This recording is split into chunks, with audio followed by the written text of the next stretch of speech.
I'm sure that many of you, if not all of you, have heard of scuba diving. If you haven't, scuba is an ocean diving technique that requires several different kinds of equipment that allow you to breathe underwater during your dive. This equipment can include masks, fins, and oxygen tanks. But what you may not have heard of is called freediving.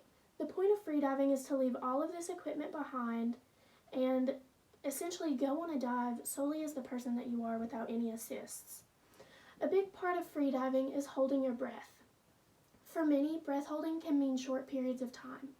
Personally, I can hold my breath for roughly 40 seconds before I begin to panic. I feel a tightening in my chest and eventually gasp for air.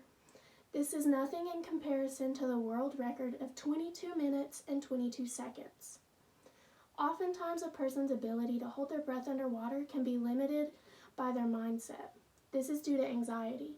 For example, someone who is obese with less anxiety while holding their breath underwater could potentially hold their breath for a longer period of time than someone who's very fit who has more anxiety. This can be alarming considering there are several studies that state oxygen deprivation can lead to brain damage. This is true, however, freedivers undergo extensive training to make sure that their bodies can handle such strenuous environments. Something that I found really interesting during my research is called the mammalian reflex. Our bodies protect ourselves in so many ways that we don't even realize. This is part of that. Essentially, when your body has been submerged for a prolonged period of time, your body begins to draw blood from your extremities, such as your arms and legs, and surround your vital organs with this blood.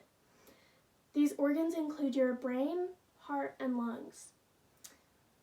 The pleural cavity is made up of semi-permeable tissues, and sometimes the blood surrounding your vital organs can seep into your pleural cavity, and this can cause you to cough up blood. Divers want people to know that this is not due to a perforated lung or anything. It's just your body's reflex to getting fluid out of the pleural cavity where fluid isn't supposed to be. There are several benefits to freediving. The first one I want to touch on is the deep relaxation you get from it. Swimming on its own has many therapeutic qualities. It can relieve stress and anxiety, and there are many divers who report a euphoric feeling when they're diving. Many divers can compare this euphoric feeling to drugs as feeling high. Another benefit to freediving is your joint health. The hydrostatic pressure that comes from the weight of the water is exerted on all of your body, and it reduces swelling in the joints. Therefore, many people who have joint pain can get exercise from freediving with no discomfort at all.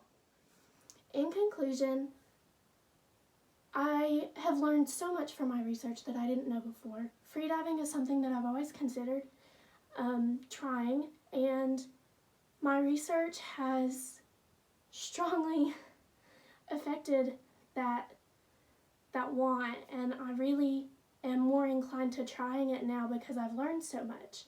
And I hope that you too will consider.